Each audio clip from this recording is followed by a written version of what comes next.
What's up, junkies? Welcome back in for another edition of Pigskin Junkies. Myself, Michael Larson, Big Brother Jared Larson, and Scott Panza. We are finally back after 2 weeks, the three of us all on one. It's great to see your faces. We got video, we got everything. This is like the full deal. Yeah. We haven't had this in a long time. Last time I was in a Taco Bell parking lot in middle of nowhere, Florida. I think was the last time all three of us were together. This is true. Let that sink in, folks. So, Did you have Taco Bell when you were there? That's the question. Yeah, I ended up getting Taco Bell, and I had a Mountain Dew, much like I'm having right now. And of course. I'm wearing Vikings everything. I had a Vikings polo on today when I met all the neighbors, so everyone in this neighborhood now knows where I stand. How are the neighbors, Micah? Average great. age? Average age? Oh, man. Over under 57 and a half. Under. Okay, that's good. All right. That's good. They're like, they had two kids, so I'd say they're in their 30s. But then my other, we kind of got a little combination of, we got like great-grandmother to our left, parents of kids like just became grandparents, like young adult parents. There's just a lot of combination. So we're and right. then you guys the newlyweds. Yeah, and then newly right barely legal. Mm-hmm.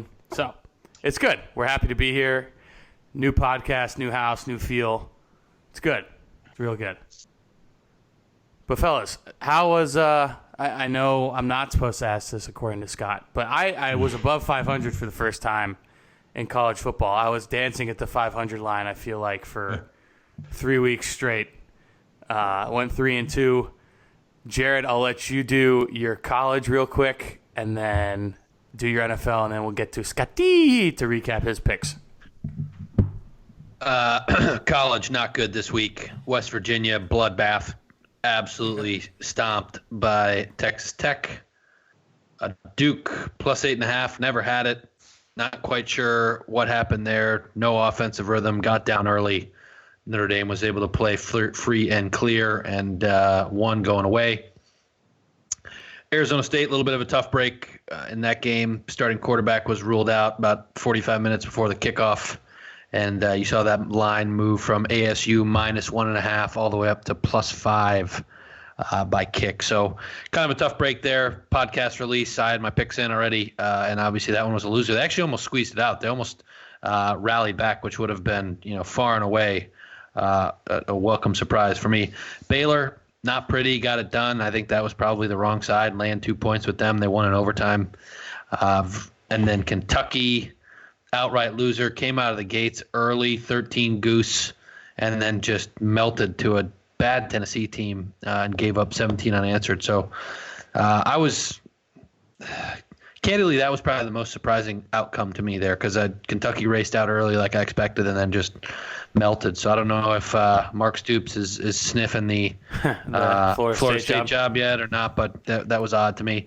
And then Virginia Tech, easy look-ahead spot at Lane Stadium. Everyone knows my affinity for Justin Fuente on this podcast. Wake has got to go play Clemson next week, and look-ahead spot on the road. That's college football betting 101 right there in terms of a situational spot. So 2-4, not pretty. Kind of a tough break on ASU, but it's onward and upward. Am I talking about my NFL now? Yes, you're talking about your NFL. Before I talk about my bloodbath. All right, I gotta pull these up then. Hang on, I forget. All right, I'll kick. Absolutely unbelievable, Jared, that you weren't prepared. I got it. Here we go. Right. I'm ready. I just had to switch screens. That's all. Oh yeah. If you're listening on 1.5x, that's going to be like a 1.5 second delay. You haven't said that in a while, by the way. If you remember the first season of this podcast, I think Jared said that on every single episode. Every single one. Listen on 1x. If you don't, you're a mush. You should be listening on 1.5x, otherwise you're a peasant. Or maybe 2x. I've tried so hard to do 2x, but like because I do most of my podcast listening while driving, it's not possible for me to process it and safely drive down the road. So I switched back to 1.5. My picks actually in the Super Contest, I put in the wrong number. I intended to put 8. I put 7. And this is in Circa. I intended to put 8, entered 7. I got Bucks -4.5 as opposed to Cardinals. I agree with Scott. I feel like this is so on brand for me 1,000 times over. I would have never bet on Jameis Winston. I fat fingered it. That's really all there is to it. Panthers +5.5. I got to say, I watched quite a bit of this fourth quarter. Kyle Allen is a gamer. I am fully on the wagon if there's any room left for me. I think they're a great team with him at quarterback as opposed to Cam. This defense is fantastic. That game was ugly weather, nasty. But I think if CMC just reaches it out at the end there, it's a touchdown. But anyhow, Steelers +3.5. My take there really is I have not seen anything from the Los Angeles Rams offense to suggest that they can lay points on the road to anybody. I'm talking the worst of the worst outside of Miami and, say, Cincinnati. I just have not seen anything from their offense. They had no offensive touchdowns today. I saw a little graphic in the third quarter, I think it was. No offensive touchdowns on 14 straight possessions. Just not a whole lot of anything. Jared Goff got $110 million guaranteed, and he's looked like dog shit. And there's really no other way of saying it. So until I see some improvement from him, they will not be getting any of my money. It's an aging roster. It's an expensive roster. They're moving into a new stadium next year. I will be quite intrigued to see what happens with this Los Angeles Rams team. I have Cowboys pending, and I have Seahawks pending as well. In the Super Contest, I did take Chiefs, mainly a line play there, and wound up losing that one. Tennessee is one of those teams I cannot get a pulse on. It's like I'm on them this week. They get blown out. Then I fade them, and they miracle wins. I can't. No read on them at all. So I thought the Chiefs were going to be the most popular play, so I faded that, and I tipped my cap to myself when I was like, yes, they're the most popular pick, and just root for my favorite team to bet on, the Titans, and of course they come through. Unfortunately, I got nothing right this weekend. Saints lose outright as 13-point favorites. Drew Brees looked awful. Bengals, never a prayer. They got blitzkrieged at home. Panthers, you had a sweat. Like Jared said, Kyle Allen looked legit. There was some very questionable calls. Jerome Boger and his crew are definitely the worst crew in the NFL. I don't know how they have a job. They call, and I remember years ago I was at a Pats-Jets game, and he calls the same hovering over the center, which completely changed the course of the game for the Jets-Pats, and it changed the course for this game. So I'm not at all salty. I, like Jared, have the Cowboys and the Seahawks. The Cowboys are actually my biggest bet of the year so far in cash markets. But Ooh. Jared was just telling me some of our mush friends are all over the Cowboys, so I am really, really upset. In Circa, another dumpster fire. I had Cardinals. Those That were was the most Jameis thing ever. That was the most Jameis game, and they should have won that game by probably 2 touchdowns. They should have. And just barfed it. They wound up winning, but Cardinals were my only win. Losses: Bengals, Panthers, Rams, and Lions, and a push on the Bills. So a pretty tough break on the Lions, though. And that's friend of the podcast, Jeff Driscoll. But that's, I don't think even to a man, Jeff's going to be like Matt Stafford. It's just different. You're talking about a Pro Bowler, number 1 overall pick. The Lions moves against you, unfortunately. There, they almost did it. They almost came back. He actually didn't look. He didn't look terrible by the end of that game. And then we tweeted it out tonight. My buddy Vlad, he had a big DFS score. The reason why I bring it up is because I talked him out of another lineup in another entry we were splitting on DraftKings. That cost me and him $100,000 today. So it's been a rough day. We logged on and I was like, I talked him off of a Danny Dimes stack with Slayton and Tate, and Danny Dimes. How about that game? That was a pinball game. What was the final? 34-27. 34-27. It was such a sweet spot, and I thought it was going to be so. pretty much a pretty awful day all around. I wrote about it in the weekend preview that this is a get right weekend for me, and it wasn't. And I'm staying at 1-2 in the gold. I swapped out Panthers for Cardinals, so I can still go 3-2 there, and if the Cowboys and Seahawks come through. But as my weekend's going, I'm sure that's not going to happen. So just a really, really frustrating weekend again. Just, now I'll be up torturing myself watching the Cowboys tonight as I lay absolute wood on them. But we'll see how that goes. I'm just hoping primetime Kirk comes through for me.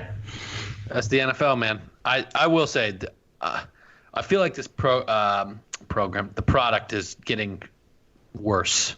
Like, there are so many flags being thrown. It's so much. The end of these games is shit. There's really no other way to say it.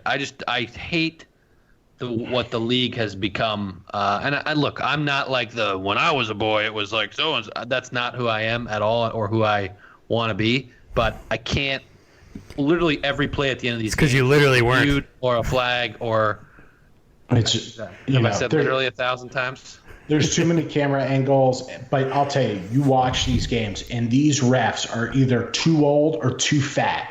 There should be a weight limit and an age limit on these refs, because they look like absolute clowns. Like it's 20 degrees and it's snowing, and you have like a 70-year-old line judge. I'm pretty sure that he's past his prime. Let's try to get some new blood into it. Yeah, and there's plenty of people that can do the job. So, yeah. I mean, I'm going to go after the officials just because it's been a rough day. But I think that just watching some of these calls that are made, I think it's an issue that needs to be addressed. So I think that you should have full-time officials. You should have, you should churn the referees. I don't know what the review process is on blown calls on Mondays, right. But what they should have is Roger Goodell on the phone with tape of all the officials, and this is how you blew every call. It's like Festivus, and how you failed the NFL this weekend for the dumb calls you made over the past week. Like what Chris Long is on the Russillo podcast every Monday. And he talks about how Belichick just gets everyone in the whole room and just roasts everybody on film. Like that's what Goodell should do on a conference call. Mm-hmm. People are dialing in from their corner office of their law firm. Yep. He's just cooking them on Monday at like 10:30 a.m. I think the rules creates this. I think the referees actually do a pretty good job of regulating the game by the rules that have been created by the Players Union and the NFL. I think it's a rules problem as opposed to a refereeing problem. I wish I took a picture of that breakdown of because the NBA is now having those issues as well with the challenge of a call on the court or on the field, and I think it's you have a 60% chance of the play being overturned if you challenge it in the first quarter, and it goes down at least 15 to 20% each quarter as the game goes on, which I find interesting because now all these coaches are like, I'm not even going to challenge because I'm going to lose a timeout.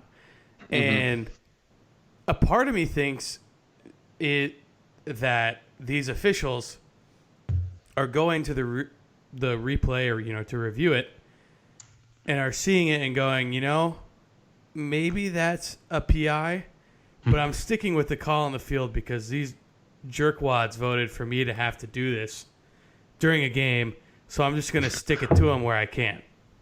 Was it Marone last week or 2 weeks ago that Tilt reviewed or Tilt challenged two plays in 3 minutes, cost his team 2 timeouts, basically cost them an opportunity to get the ball back at the end of the game because he just flipped out and was like, challenge. So 2 things. One, now I remember why I shouldn't bet on Jason Garrett because he just had Brett Maher kick a 57-yard field goal in the first quarter. Brilliant coaching. And then second, I remember I had the biggest jinx today. I've been betting against the Saints all year, and I've been betting on the Falcons all year. So what do? I bet on the Saints against the Falcons, and what happens? Falcons win outright as the underdogs. All right, so I have a confession. because it was already too deep in the weeds. I was listening to the podcast around noon today, and I heard Scott, like, as I turned it off, what Scott was saying was, I've been wrong on the Saints all year, fading, and now I'm hopping back on them, just like, oh no, this doesn't end well. You got to tell me ahead of time, man. Well, I know. I just listened to it was at like noon Eastern today. All the picks were in, but I didn't think they would win that game. No way. What was the final? 23. I mean, they beat them by 2 touchdowns. Yeah. Like, Where the hell did that come from? Where'd that come from? Yeah. The 9 from New Orleans is more shocking to me than Atlanta scoring 23. I mean, you look at the players on that offense, it's like no one should be surprised that they're scoring in the 20s. But New Orleans with a 9 burger, yikes. I'm still buying that team hard. How about the AFC South? Who wants to win that dumpster fire? Oh. Colts losing to the Dolphins? Yeah. Yikes. Fitzmagic, baby. I really, The guy's amazing. you know, Scott, I think you brought up a valid point about this Sunday night game, and it's a storyline nobody's talking about, but Dan Bailey going home. I mean, come on, guys. Oh, yeah, you're Dan Bailey revenge game. How did I overlook that? Yeah. Major betting implications there, Dan Bailey revenge game. He'll kick a 57-yarder now for the win, just to screw with Jerry. Just really torture me. Scott, did you watch? So going back to college, there's no simple transition to this. Did you watch any LSU Alabama, Scott? I actually watched a lot of it. Joe Burrow, stud.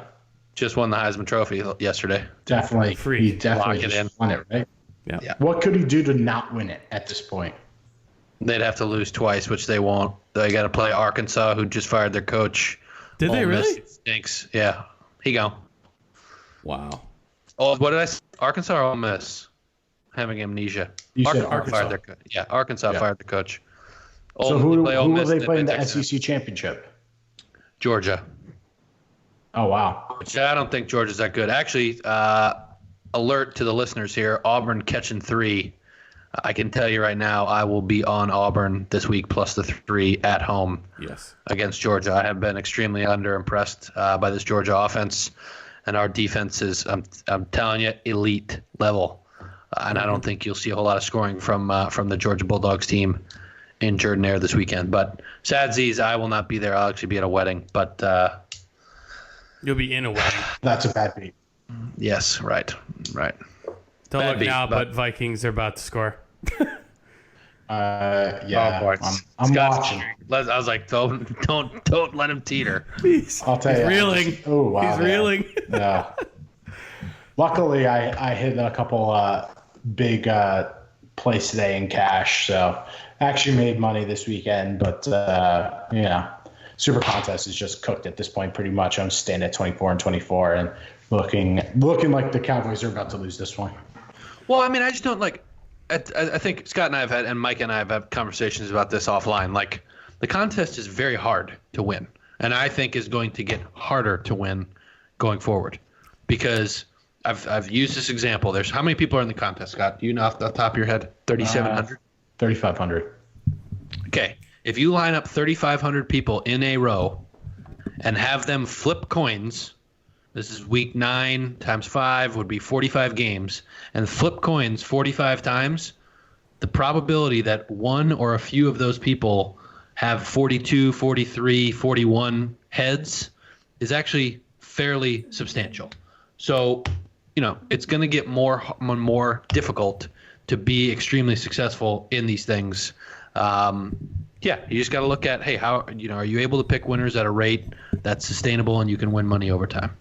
I'll tell you, the leaders got cooked today. They were all over the Chiefs, and I think they were on the Saints, but they both had rough days themselves. So, this is a makeup weekend because Vegas made a lot of money this weekend, I think. So, Scott, I'll turn that into a question. And since you were at the top there, which also Kyle Rudolph probably had one of the best catches of the year just now if you're watching Sunday Night Football. I'm live doing this game because I'm open up those Ooh, Scott. Micah's got the salt shaker. No, it's all Get right. ready I deserve to go. it. I deserve it. Jeez. I'm not trying to do insult to injury. Scott just knows that I'm a Vikings fan and I have to be happy. I put up with the Kirk Cousins just shit talk all year, okay? Just let me have this one moment, this one shining moment. But I'll parlay that into a question for you, Scott. Since you were, one of those guys that were at the top of the table last year, did being at the top change how you played games? Because like you said, they were going pretty much chalk with what you would say Joe Public was doing, going with the Saints, with the Chiefs. Did you try and play a few more of those games so that if those missed, majority of the people missed with you? No, I was. My approach did not change at the end of last year. I was trying to fade those really popular plays, and for the most part, I was doing a pretty good job. So, and that's really what I strive for this year. And I'm just this weekend was an exception, but maybe I should have been more in the public because all I had was losers. But yeah, really my goal is every week to try to fade that's exactly why I didn't have the Chiefs this weekend. It was such a juicy line for people to hop on it. And, we talked about it earlier in the year when it was Cleveland at the Jets, Monday Night Football, and it was Darnold out with mono. And even though it was such a clear shot for the Browns to scoop a W, you just want to fade those games because so many people are going to be on them. So that's definitely the approach. And even when I was in the lead last year, I didn't want any pieces of those really popular games because I just thought it was the correct strategy for the contest. Yeah, I feel like that's probably the most proud thing that I have about this show is it's like we have our process, we have our thought process, we stick to it, and that's how the plays come out each week. It's not like dancing around and just shooting from the hip. There's a thought process to get to where we ultimately wind up at. And then, what I always say about baseball, the round ball, it's a round bat. You got 22 dudes running around with an oblong piece of leather. There's 1,000 things that can happen. And sometimes the ball is going to bounce one way versus the other. As an example, look at the Panthers-Packers game tonight. If they don't have that penalty, they probably kick a field goal. They go up 11 instead of 8, and that touchdown becomes against a prevent defense, and they cover the number. So there's little things inside of the game, and I don't want to go full like Ashton Kutcher butterfly effect here, but there's small instances that significantly affect not necessarily the outcome of a game, but certainly against the spread, and just the way the numbers all shake out. Over the course of a season, you hope that benefits you, but it's hard to predict in any one week and certainly any one game. Yeah, I agree. It's true. We got our formula, we stick to it, and guess what? Sometimes you get kicked in the nuts, but I feel like for the most part, we've. Sometimes you pick 80%. So exactly. It's like, what do you want? It's a box of chocolates. In the words of old Forrest Gump. Fellas, why don't you give me an update on the fantasy? I'm pretty sure I'm still in the lead. I was far ahead. Scott just fires off I'm definitely in first place. Yeah, because Jared's never done anything like that before. Oh, still in first place. Would you look at that? You're creeping up behind me. I'm in second by 66 points. Still have heard nothing from any of these people. Jeff.com. Come on, guys. We're putting it out there. I'm pretty impressed that we're both in first and second. Well, we have to show some level of expertise if we're going to be the talent on the podcast. Well, we finished top 5 in the bowl pick'em too, didn't we, Jared? Yeah, we kind of know what we're doing. I'm not just shooting from the hip here. Yeah, the bowl pick'em I'm pretty excited about. We'll definitely do that again this year. Some big games. Oh yeah. Even I'll get in the mix in that. I know that is pure flipping coins, but maybe I can get a hot. If get hot. Things start to shake out the way they're looking like they're shaking out, Gophers Tigers lineup in Orlando could be possible. That would be great. It'd be unbelievable. I'd love to see what some people would wear. One person in particular. Yes. Well, he's probably thinking they're going to go to the Rose Bowl because if they get to Indy, They get to Indy, They're they'll going to the get Rose Bowl. steamrolled by Ohio State, and then they go to the Rose Bowl, yeah. That'd be amazing. Ohio State's really good. Ohio State's favored by 50 over State University of New Jersey this week. Yuck. It's amazing. Yuck. In conference, 50 points, 50 burger. Or Sluckers. Yikes. They are not good at all. No, that's bad. This is prime time for college. Like, this is the best. The next 3 weeks are the best of the year, in my opinion. Outside, non-playoff, these are the best 3 weeks coming up. Yeah, I had the great case scenario of betting my gut and not listening to my heart, and my heart ended up being right. So it's one of those where it makes it a little bit easier to swallow. Morgan proved me wrong at the quarterback position. I mean, he played absolutely lights out against that Penn State defense. Yeah, he looked good. I watched a lot of that game too. Yeah. Whoa. I was really impressed with Minnesota. Look at you, Scott. Saturday. Let me tell you, it was Logging the hours. It was a nice, relaxing weekend. I consumed a lot of football. Most of it just shaking my head at my stupidity, but I enjoyed it. I enjoyed a lot of it. That tweet was good today, Scott. That was a very hip tweet with the GIF. You like that? Yeah, the GIF was good, man. Yeah, I was going to say, isn't it a GIF? You always get on me about that. I know. It came out. I had to change it immediately. Jerry, you want to go into why we're taking Seattle tomorrow? Yeah, make sure you gotta do Monday Night Football. Make sure your Seattle shirts are clean for tomorrow, boys. Oh, We got yeah. a big one. Catching 6. I think this is divisional game. I'm going to continue to fade the 49ers. I have been all year, much to my chagrin. I just think I really have been really impressed with Russell Wilson this season. Tyler Lockett, that combination is deadly. Jimmy G, again, I just think it's too many points. I made the line 3. I certainly think, based on how they've played this year, that San Francisco should be favored. But again, I've said it before. Seattle is a team that I'm going to look to play on the road when they're getting more points than they probably should, and play against when they're at home and laying high single-digit numbers, 6, 7, or 8. So I think the defense is quality. I think they're going to be in games. The Seattle coaching staff has finally figured out we have arguably the best quarterback in the league. Just give the guy the ball and let him do his thing.